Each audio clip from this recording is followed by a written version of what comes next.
গন্তব্য হচ্ছে গাঙ্গেরকোট টু নারায়ণপুর।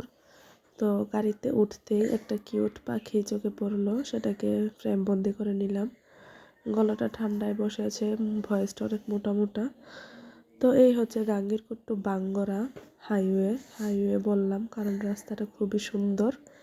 যে অটোতে উঠছি, অটো যদি একটু কাত হয় তাহলে একদম পুকুরের মাঝখানে। তো যাই হোক, কষ্ট করে রাস্তাটা পার হলাম। তো গাঙ্গেরকোট থেকে বাঙ্গরা হয়ে তারপর নারায়ণপুর যেতে হয়। তো গাঙ্গেরকোট থেকে বাঙ্গরা যাওয়ার পথে একটা সুন্দর জায়গা হলো গাজীপুর কবরস্থান, রাস্তার পাশে। আগে কবরস্থান দেখলে মনে একটা ভয় কাজ করতো, এখন মনে একটা অদ্ভুত শান্তি লাগে, কেন জানি না। কবরস্থানের পরিবেশটা এত সুন্দর ছিল। এটা সরকারিভাবে অনুমোদিত, প্রায় 2 কোটি টাকার উপরে বাজেট ছিল এটার কাজ করার। তো কাজ হয়ে গেছে প্রায় মোটামুটি 90%, এখনও কিছু কাজ চলছে। তো যাওয়ার পথে প্রত্যেকবারই এই কবরস্থানের দিকে তাকিয়ে থাকি আর মনে একটা খুব সুন্দর একটা শান্তি লাগে।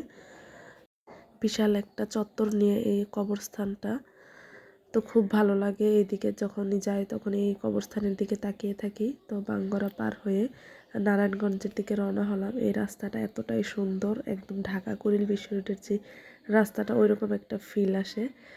তো এসে পড়লাম সেই নারায়ণপুর মেলার জায়গায়। তো রাস্তা থেকেই দেখা যাচ্ছে মেলায় প্রচুর ভিড়। তো এটা হচ্ছে বাঙ্গরা নবীনগর ফতেপুরের মাঝখানে একটা জায়গা। মেলাটা খুব জমজমাট হয়, শীতকাল তাই শীতের পোশাক আশাক বেশি।